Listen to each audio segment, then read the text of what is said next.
बहुत साल पहले की बात है कि एक बुढ़िया औरत ऐसे राज्य में रहती थी जिसकी रानी बहुत सुंदर थी। उसके 4 बेटे थे जो आपस से लड़ते थे और उनकी पत्नियां भी एक दूसरे के पसंद नहीं करती थी। वे सब एक ही घर में रहते थे लेकिन इतना लड़ते थे कि उन्होंने अलग रसोई रखी। बूढ़ी औरत चाहती थी कि सब एक साथ खुशी से रहे और एक दूसरे की मदद करे। उसको धमकी भी दी, सब ने सेवा के घर से निकाल देगी अगर वो एक साथ मिलकर नहीं रहेंगे। तो उससे कहा कि पैसे बचाने के लिए एक रसोई रखी जाएगी। ऐसे करने से उसे बात की उम्मीद नहीं थी कि एक साथ मिलकर रहने लगेंगे। बेटे थक गए और उसी दिन राज्य को एक रानी सुंदर से तालाब में नहाने गई तो उसने अपनी एक कीमती हार अपने नौकरानियों के पास छोड़ दिया। अचानक एक चल्ली चमकती हुई हार को देखकर उसे छीन कर ले गया। नौकरानियों को चिल्लाया लेकिन कोई मदद करने नहीं आया। रानी इतनी उदास हो गई कि उसने ऐलान किया कि जिसने इसी हार के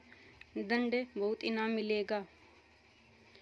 और बेटे अपनी सारी कमाई माँ को देते थे क्योंकि गरीब थी। एक दिन उसे सबसे छोटा बेटा काम की तलाश में शहर गया लेकिन निराश हो गया। वह वापस लौटा। रास्ते में उसने मरे हुए सांप को देखा और उसने उसे उठा लिया क्योंकि वह खाली हाथ नहीं वापस लौटना चाहता था। जब उसकी माँ ने उसकी कमाई मांगी तो उसने सांप दे दिया। माँ ने कहा, उसे दिलासा दिया कि वो फिर भी कोशिश करे। वो सांप किसी का काम नहीं आया तो इसीलिए उसने छज्जे पर फेंक दिया। उसी दिन राज्य की रानी सुंदर तालाब में नहाने गई तो बूढ़ी औरत ने मना कर दिया और बोली, मैं गरीब हूँ, इतनी बड़ी रकम मैं संभाल नहीं सकती। मेरी छज्जे पर सांप से खाया और उसको लेकिन वह किसी काम नहीं आया। उसने हार को छोड़ दिया और सांप को ले गया। लेकिन उसी छज्जे पर कपड़े डालने गई तो उसने हार को देखा तो वह जानती थी कि रानी को हार सबसे ढूंढ रही थी। दिवाली की कुछ ही दिनों में होने वाली थी। इस मौके पर दिए जलाने को लक्ष्मी जी खुश करने के लिए बूढ़ी औरत रानी महल गई तो चौकीदार से पूछा कि रानी को मिल गया। शक्ति रानी ने हार की देखा तो बहुत खुश हो गई। उसने वादा किया कि वह बूढ़ी औरत को बड़ी रकम देगी। बूढ़ी औरत ने मना कर दिया, बोली, मैं गरीब हूँ, इतनी बड़ी रकम मैं संभाल नहीं सकती। मेरी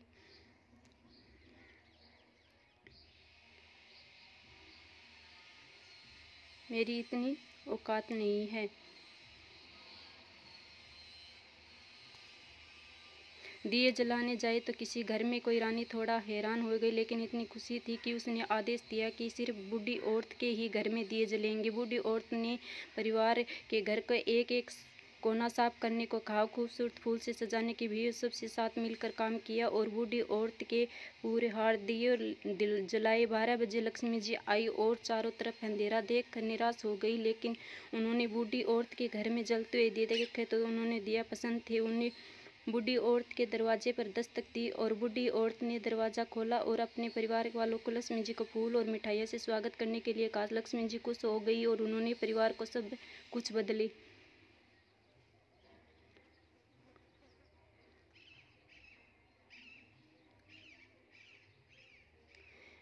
मैं मांगने के लिए कहा कि उन्होंने भक्ति के प्रसन्न थी। बूढ़ी औरत ने कहा कि हम चाहते हैं कि आप हमारे घर में हमेशा के लिए, ताकि वह हम सदा खुशी से रह सके। लक्ष्मी जी ने सोचकर बोली, मैं रहने को तैयार हूँ लेकिन आप सबको एक साथ मिलकर रहना होगा, लड़ना नहीं है। और किसी की मेरी बात पर नहीं मानी तो उसे छोड़कर चली जाएगी। सब इस बात से बहुत खुश थे और लक्ष्मी जी संतुष्ट हो सबकी उसकी बात मान गए थे। उसी दिन में पूरा परिवार मिलजुल कर रहने लगा और एक दूसरे की इज्जत करने लगे। बूढ़ी औरत बात को संतुष्ट थी कि उसकी इच्छा पूरी हो गई। इसी तरह से लक्ष्मी जी के आने वाली पीढ़ियों के लिए उनके घर की पधारी।